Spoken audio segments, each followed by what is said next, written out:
What's up, everybody? Excuse me. It's Sir Mail coming to you from the Small Fry Show. Y'all know the deal. We get ready to leave Columbus on our first leg, head down to Cincinnati. Meet our guy from Nashville. Bring back something. See where we end up from there. But on tonight's video, I want to talk about coaching calls. Coaching calls. What happens when you get a coaching call, what they expect, how they deal with it. This is strictly for my company. This is how they do it. But before we get too deep in this thing, you already know what I need you to do. Make sure you like, comment, subscribe. Tell a friend to tell a friend to tell a friend to come join the family. Also, the views and topics expressed in these videos are mine and mine only. They do not represent the company that I work for. I am not a spokesperson for said company. Now that we got that out the way, how everybody doing? I know it's been a while, but y'all know me by now.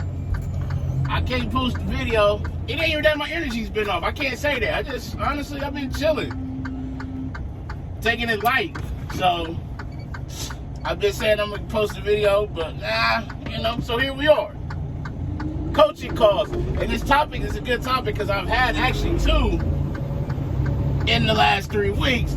And what's ironic is, before these 2 that I've had, I hadn't had one in 11 months.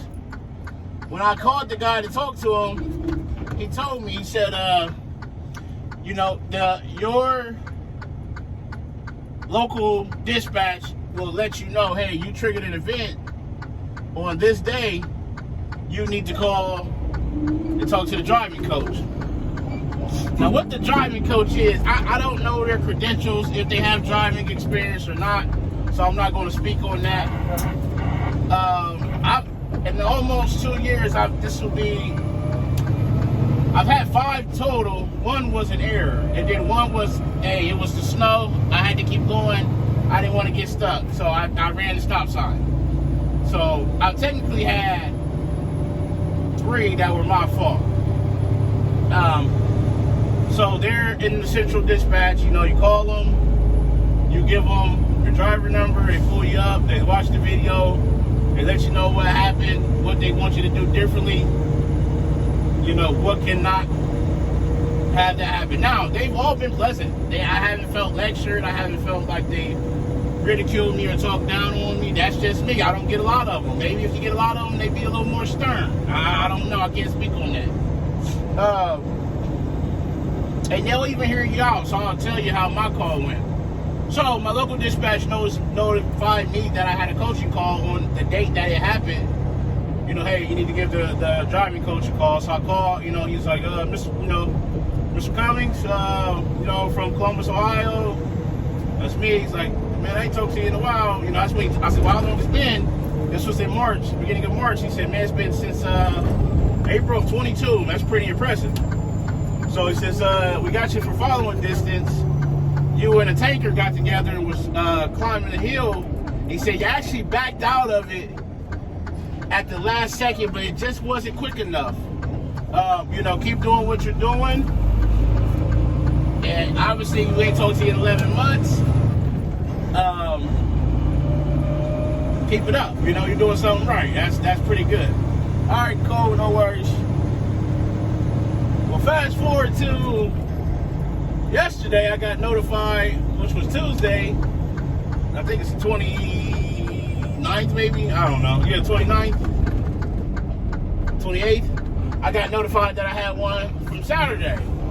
So I'm like, man, again? So I called him, and same thing following this. He's like, oh, there was a car that got out in front of you. And it just didn't back out of it quick enough. The camera sees what you sees, and it's looking for that you're slowing down. I'm like, okay. But, this is where I'm saying, this is where I can voice my frustration and say, hey, a car gets out there in front of me, and that the beeping is going off saying I'm inside their following distance. You're almost on the brakes to slow down to keep from getting a coaching call. And then now they take off and you are trying to pick it back up and get it going. You know, so I just didn't back out of it quick enough within that cushion. And I get it from the company standpoint of not wanting an accident and things like that. So, surprisingly, I had 2 to 3 weeks. We'll see. And they've all come in the daytime.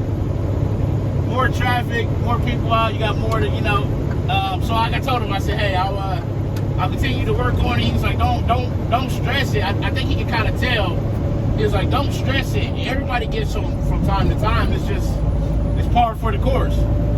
You're going to get them. You don't even get them that often. You know, it's my second time talking to you in almost a year, so it's all right. Just, you know, and I said, well, I get it. You know, all I can do is continue to work on it. Something else I explained to them was, you know, if we're running 65, and let's say yellow freight is running 63, I got enough to get around yellow freight.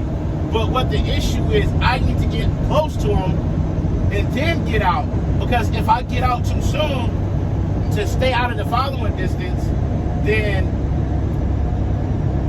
you're holding up traffic behind you, and also you pissing everybody off, and you got people passing you on the right because they have enough, because it takes that much to get going around them, and you're out there for so long. And all it does is creates a hazard. It creates people being upset. It's a frustrating part of being a driver. So the things that I know that triggers a coaching call: less than a second of following distance for more than 4 seconds. Which a lot of that, it sounds like, hey, you were following too close, but a lot of that is somebody getting in on you. Somebody getting in on you real quick. A rolling stop, whether it's a stop sign, a traffic light, you roll through a red, you roll through a stop sign without coming to a complete stop, it's going to flag it. It used to be going over 10 miles over the posted speed limit for more than 4 seconds. For some reason, they took that one away. I don't know why. I haven't asked. I don't know if, they were having issues of, you know, maybe the posted speed limit not being accurate within the system, and it was flagging it a lot, making it wrong. I don't know. But they then took that one away. And I believe the hard brake would consist of one. And that's like, I'm going to just throw a number out there, losing 5 to 10 miles per hour in, let's say, 4 seconds. That lets them know that you're on the brakes pretty hard. You know, either something jumped out in front of you, you got to come make an emergency stop, or some of that is distracted driving. So this is just a quick video that's to explain like the coaching calls that they do here, and I know they document them. Like I said, he knew I had calls since April. So if you're somebody who gets a lot of them, they're going to start saying something. They're going to start coming down on you. Maybe even give you some retraining, because especially if it's the same thing, they're going to notice these habits you have. So they're trying to break the habits early before something bad or something catastrophic happens. So, you know, if it works, then it works. But I don't get upset with them. I don't take it personal, because they're just doing their job just like I am. And like I said, they've all been pleasant. Every time I've talked to them, I don't know if it's the same person, because I was starting at a different time before. Each one I've talked to has been nothing but pleasant. So pleasant, helpful. Hey, if you do this within the 4 seconds, you won't get one. This is what we're looking for. I had one time where he said, you got off it soon enough. It just didn't pick it up. So have a good day. You did the right thing, you know. And they're there to encourage you, coach you, not to talk down or belittle you, because I ain't gonna stand for that with nobody. If I'm wrong, I'm wrong, but you know. So yeah, those are the coaching calls in a nutshell. Like I said, I don't get a lot of them, but these past 3 weeks I've had my share of them. But as always, make sure you arrive to your pickup and your delivery on time and safely. Call your loved ones. Tell them you love them. Love on somebody today. But most importantly, be the reason that somebody smiles today. The world needs it now more than ever. It's Sir Mel coming to you from the one and only Small Fry Show, and I'm out. Peace.